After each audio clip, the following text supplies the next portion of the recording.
Hey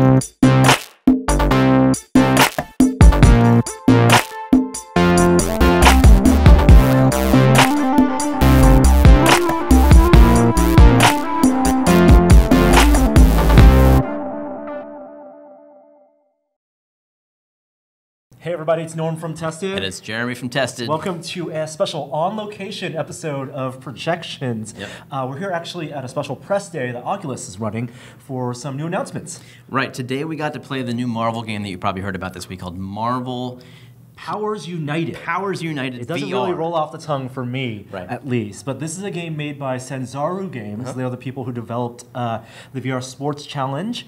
So they have a lot of experience working in VR. Some of them used to work at Activision. But they, along with Oculus Studios, are making this Marvel licensed superhero game. Right, so we have 4 characters in the game as of today, only 3 of which were announced previously this week. Today we also learned that there'd be Deadpool, in addition to Rocket, the Hulk, and Captain Marvel. Yes, the game will have up to 12 characters at launch. Yep. But we definitely played the game. Jeremy got to chat with Tim Guerrero, who's the creative director at Sanzaru Games, to learn more about Powers United VR. Let's jump to that interview and then give you some impressions.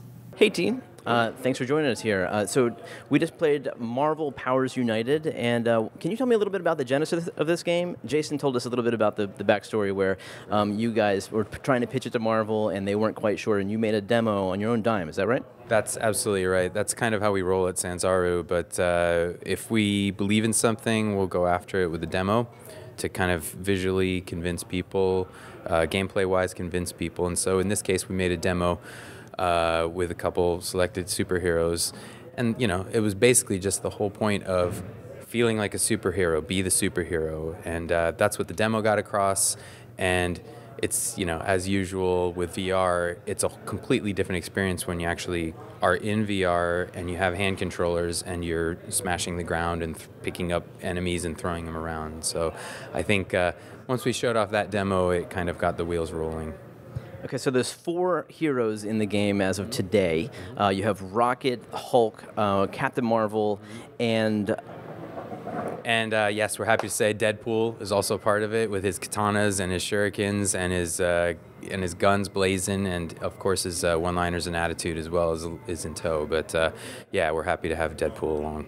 very cool. So were you able just to pick and choose for whatever heroes that you wanted to put in there? I know that for the full game, you guys are saying there'll be 12 characters that you can play. Yes, 12 full characters, completely playable in any combination that you want. We were able to suggest, but you know, and there's an incredible stable of characters in the Marvel Universe, so we were able to suggest, and we definitely got some good ones. You know, some unexpected ones for sure. I don't think anybody was expecting to get Deadpool. We just threw it out there, and he came along for the ride, so that's awesome. But yes, a complete slate of fully diverse, different characters, different sense of scale with each one. I mean, you guys played Hulk and Rocket Raccoon, like probably the 2 most extreme characters that you can get. So each character is just going to be a completely different experience. So tell me about that, the difference of scale. If I jump in there and I'm Rocket, or a 10-year-old jumps there and he or she is Rocket, are they the exact same height? Does every player get scaled to different heights like that, or scales? Yes, yeah. We disregard like your kind of calibration data and, you know, saying I'm 5'10", and we just put you at the height of the character within the level within the game. Part of that is also just so that your model, because you have a full physical model, you can see your body, you can see your green muscles as Hulk, and so everything is within range. You can grab, you know, boxes and people because you are at Hulk height. So yes. Does that affect the speed at which I can travel through the world, or does everyone move at the same speed? Everybody has different speeds, but they're all slightly, you know, they're slightly different, but you're still going to go through pretty much at the same speed through the world, yeah. Well, tell me about the locomotion in this game. A lot of people have experimented with teleportation in order to reduce motion sickness. You guys are doing free locomotion through the world.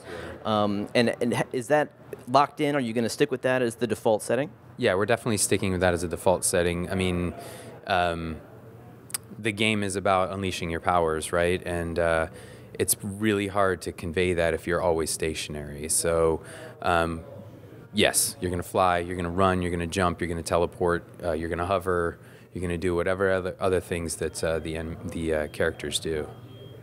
Cool. So with 12 different characters in the game, 4 even now, is enough to create a sense of classes almost, where different characters should be accomplishing different things with different approaches to the battle.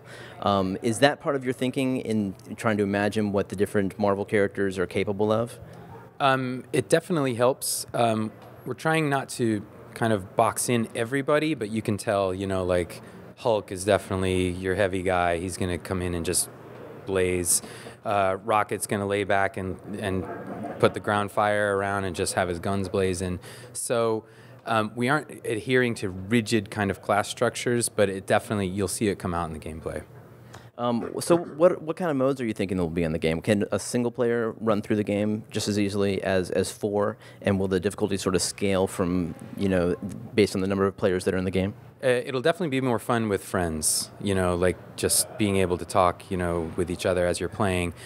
Single player will be possible. We're not talking about any game modes right now. You guys played just the one, the just point A to point B, getting through and surviving. We'll talk about game modes in the future for sure. Okay, and is it strictly co-op, or will there be any sense of a deathmatch like Marvel characters versus other Marvel characters? Ooh, that's a good question. That's something we'll also talk about in the future, but what you guys played was definitely a co-op level. Yeah. So tell me about the different, how you decided on the environment that we played in, and what was the environment that we played in to begin with? The environment was the Collector's Museum. Marvel fans might recognize that from the Guardians of the Galaxy movie. We picked it because it is a rich kind of environment, and we could kind of go nuts with the boxes and what's fun in the boxes, and the Easter eggs in the boxes and stuff like that. But we also we also picked it to kind of show like this alluding to what's going on in the story, where you need to unite your powers to defeat these nefarious forces, to come together to set the universe right again. So there will be, again, in the future, more announcements as to other locations, but it's safe to say that there will be some more familiar places to Marvel fans. And so there is a story arc that will follow through this campaign, even as a co-op game. Mm-hmm. Yes. Yeah. I mean, there will be a sense of purpose for getting together all these guys, through missions to set the world right again. All right, so Norm, what'd you think? I really enjoyed it. So the one level we played was maybe about 15, 20 minutes long. Wow, was it that long? Yeah, I think okay. Yeah, and it's maybe I hope that's a good example of the type of experience they want to give us. Because there are a lot of different types of VR multiplayer social experiences. We've talked a lot about how much we love Rec Room, the quest modes in Rec Room, and how they give you that the dungeon quest experience. Right. I don't think this is that.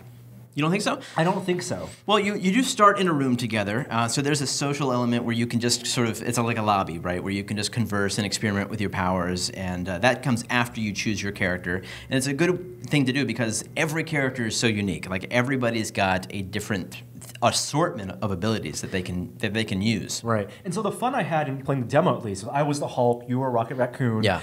We were at different scales, and we used our powers differently to take on these Kree soldiers that are invading the Collector's arena. This is all based not on the movie Marvel characters, but in the comic book Marvel characters. Okay, yeah, as the raccoon, as Rocket, I could see my snout, actually. It was furry that sort of came out a little bit by my nose.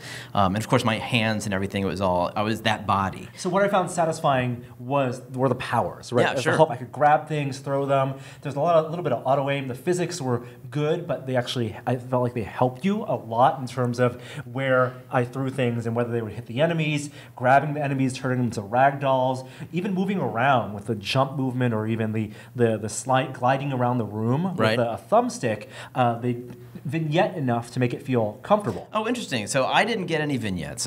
We only played one character each. Norm played the Hulk and I played Rocket. And I had the ability, I had a ton of weapons. I had grenades here on my chest. I had these pistols down here, which would do rapid fire, or if you hold them, they charge up. I could grab one in each hand. I had a sniper rifle on my back that if you two-hand it, it's easier to fire. I think you may even have to two-hand it to fire. That also charges up, and then you fire a big blast at your target, which has like a holographic reticule. There was also a flight ability to Rocket. Yeah. And Captain Marvel had it. I didn't have it. Right. And interestingly, like there is free locomotion in terms of just the walk mechanic through the world. And I didn't get a vignette for that. But there isn't free locomotion to hover, to go up to the hover point. Interesting. It's a teleportation. So I hit the A button as Rocket, and I would fade to black and fade up, 15 feet higher. Yep. And then again, it's the exact opposite. Now, the reason I said it's not like the Rec Room dungeon crawl experience is I think they're making this more of an arcade smash-up shooter. Right. Like, we were playing it, they didn't dumb down our abilities at all. They didn't make our health extra strong. I wasn't communicating with you at all the same way we played Rec Room The Quest, right? Like, the characters have their archetypal powers, but they're giving us so much free reign to destroy that we weren't locked into our heavy and our range character and our melee character. Yeah. We kind of just did everything. Said destruction on our own. Even in Rec Room, there's really only 2 classes for those 2 different quests that you can go on. But I don't know, to be fair, here we were playing with 2 devs that we don't know very well. We were surrounded by people watching us. It wasn't the kind of environment where we might have been as comfortable, giving instructions and talking about. Yeah.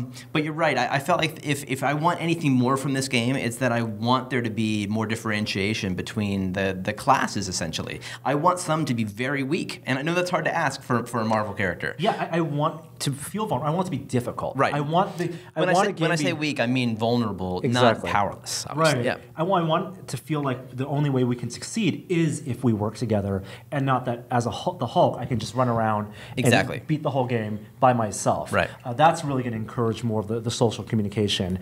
The level design I think will cater to that because there's definitely verticality in the level design. You can go you hover up. There are railings. And it's all indoor environments, but I'd love to see what this game would do if taken to a real-world environment. Put us in the streets of New York, right, at the top of a building, and let us actually move around. I think the other 8 characters they have yet to announce will really help let us know what type of game they're going to make here, and not just a brawler. Right. Right now, maybe that is what they're going for. It's like that old school 4-player X-Men game that you would play in the arcade. And button mash. Exactly, where it's just go right and beat up guys. This is the VR version of that. Totally. Now that was a hugely popular game, so it's not necessarily a bad thing, right? Yeah. So my fear is just replayability, I guess. Yeah. Well, with 12 characters, dude, I mean, that's a lot. Even if you just play through the same missions, the characters are so sufficiently different in their powers.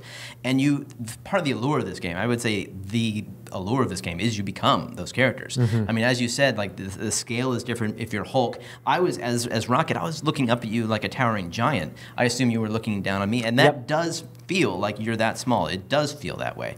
And so, being able to experience flight or, different scales as well as all the different weapons, I mean, you could play through the game 12 times and have a different experience every time. Yeah, I mean, the game really, there's an incredible roster of Marvel characters, and I hope that this developer is given the chance to work with some of the more interesting ones that move around the world differently. I mean, just like Spider-Man, crawling upside down, encouraging stealth versus just running in. Yeah. And maybe there's a lot more that we don't know about this game, so my hope is that that's something that they'll be able to bring in. They have a lot more development to do, potentially another year or so. All they're saying is 2018. Right.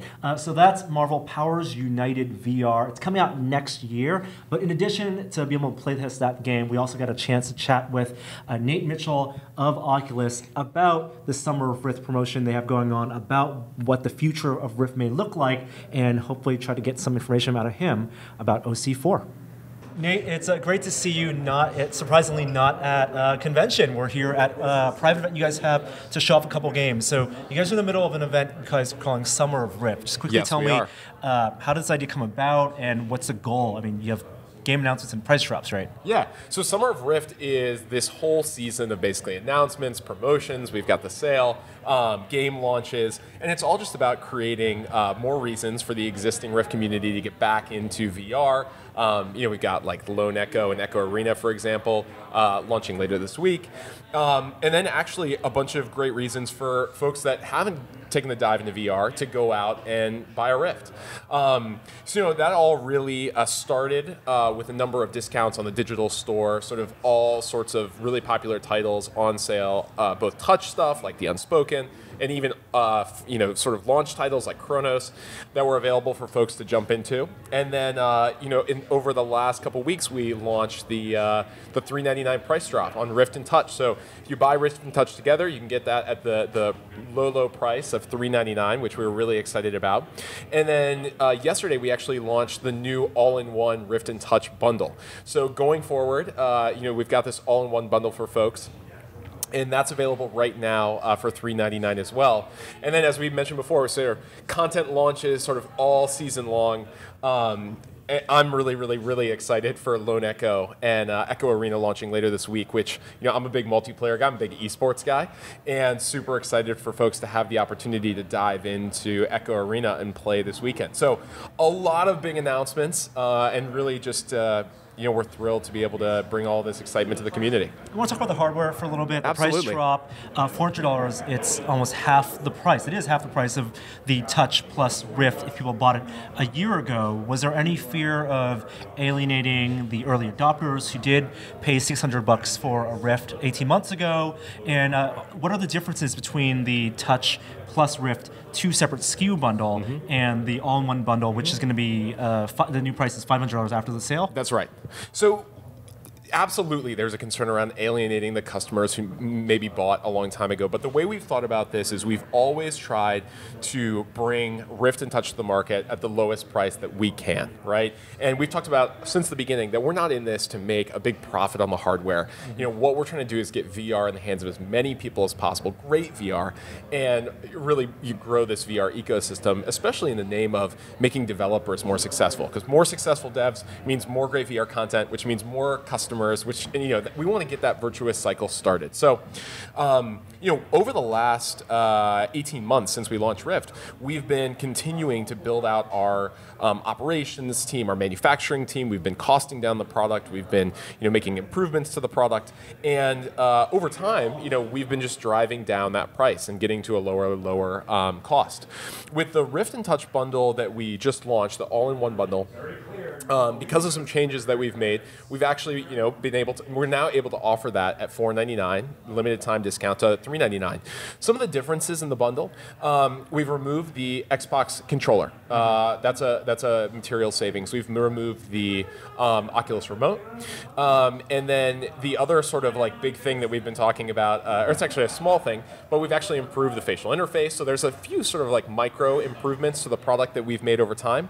But overall, the big difference is obviously that it's Rift and Touch, one box, and we really think that is, we've put a big emphasis on Touch going forward. We've been making a big investment into Touch content. We're really excited about sort of the content that's being created in that space, and we want ultimately to get Touch in the hands of every single Rift user out there. So this is a way to continue to further sort of our vision for the future of the VR ecosystem and industry, which is Touch in the hands of people everywhere. Just anecdotally, just browsing the community, we've noticed an influx of users on our side. Can you speak to how many people have adopted? Like, what has this sale actually done to solve that chicken egg problem? To actually, how many more Rift users are out there? So we can't speak to the exact number of users, but what I can say is this: we were planning to launch the all-in-one bundle later this year, and we actually had to pull that in because the sale exceeded our expectations. So if you go on Amazon, if you went on Amazon over the weekend to buy the Rift Plus Touch $3.99 bundle, unfortunately Amazon had ships in 1 to 2 weeks delay, and that's because we were actually in the process of had gotten so sort of back ordered at all our retailers. We're in the process of shipping plenty more inventory out to them. So definitely the sale has exceeded our expectations. We're super excited about it, and I was on my Rift last night. There are definitely people in basically every single game on the platform, which was really exciting. Because again, I think multiplayer oftentimes is that aha moment for folks, whether it's originally Toy Box or Dead and Buried, or Unspoken. And so going into some of these games and playing with folks who just got their Rift, just unboxed it, was a pretty awesome experience. There's also a totally natural fear that when you see a price drop, that it's because maybe the product's going to be outdated, or that there's something else that may be better, new, or different that's coming out soon. What can you say to assuage those fears? Yeah. Like, if someone buying a Rift today, even if they're going to get it in a couple of weeks because of the backlog, is that going to last them a year and a half, 2 years? So Absolutely. And we actually, I think we've already gotten back, we're already fixed on the backlog front, I think, at most retailers, and you can always order from Oculus.com. But absolutely, I think we're committed to Rift for the long term. And I think I've got two sort of simple examples for that.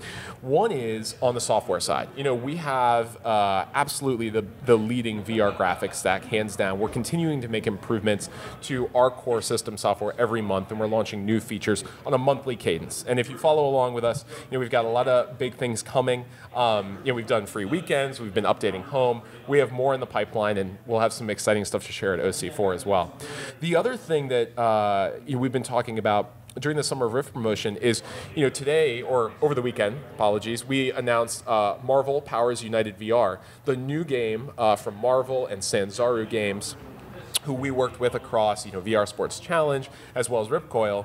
That's actually a 2018 title, so that's Rift compatible 100%. So something you know, we haven't talked much about is we have this 2018 content lineup that's actually in the pipe that we haven't announced yet. Marvel is actually the first title from that. We've also started production on a number of Oculus Studio titles for Rift for 2019.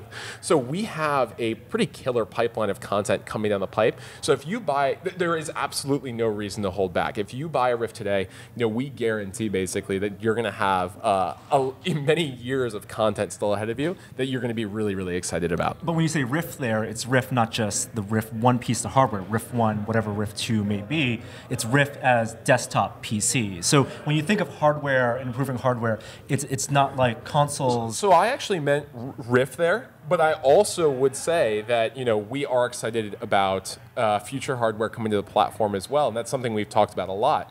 You know, over time, we do see the PC platform, the Oculus platform, being a space where other headsets actually work as well. So, but back to your point, no, I actually mean Rift 1. So if you get, you know, Rift today, you can expect that that is going to absolutely be the content that comes in 2019 is absolutely going to work with that device. In any forward-looking hardware that you may be in R&D right now, the stack that you're building, the software you're building, it's all PC gaming, so it should technically work performance-wise absolutely. with the It's existing all hardware. going to be the same platform. Got it. So let's talk about that platform and that improvements. You said, you know, the graphics stack, obviously performance has improved. We notice people with entry-level graphics card being able to use VR. What have you guys been doing on the infrastructure side? Home. When do you see big changes to the home? When is Rooms coming? That's a great question. So on the infrastructure side, one of the big announcements we made last month was actually the mixed reality stack. So we've built sort of, one of the biggest requests from developers we've gotten is, hey, we want a bulletproof mixed reality stack that makes it really easy for us to get up and running, create mixed reality videos, which we've seen be super compelling and engaging for the community and great for, you know, live streaming, for example, which we've done a lot of with Medium.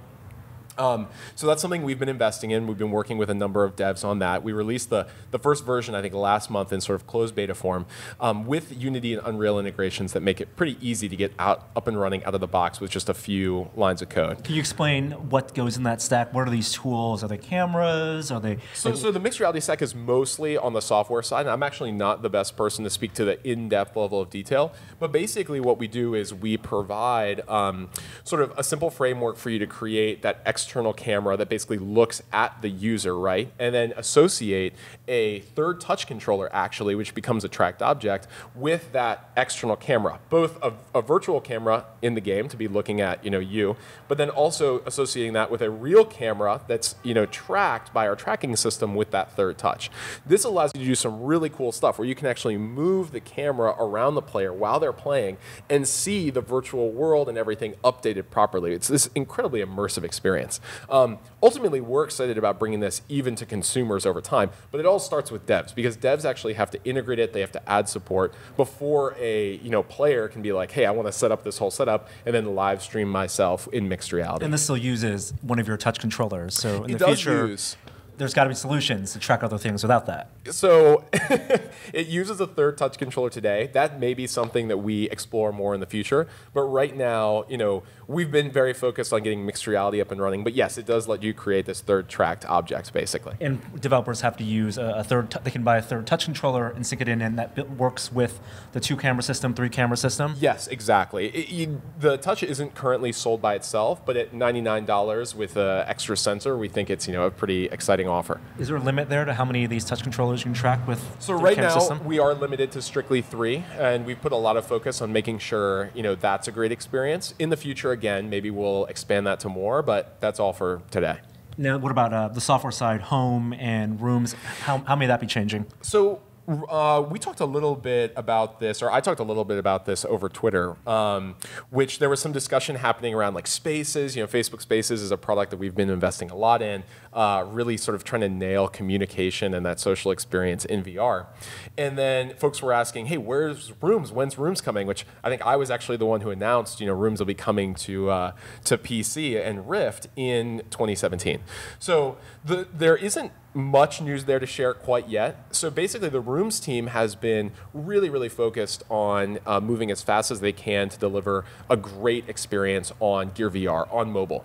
And by sort of not spending as much time porting the experience over to PC, they've been able to add a lot of features at a super rapid rate. It's a concept of sort of like dev velocity. It's like less platforms to support, the faster they can go. So they've actually been putting out, I think, monthly releases that are these big updates with new features and doing a lot around sort of creating an awesome space for people to get together on our mobile VR platform.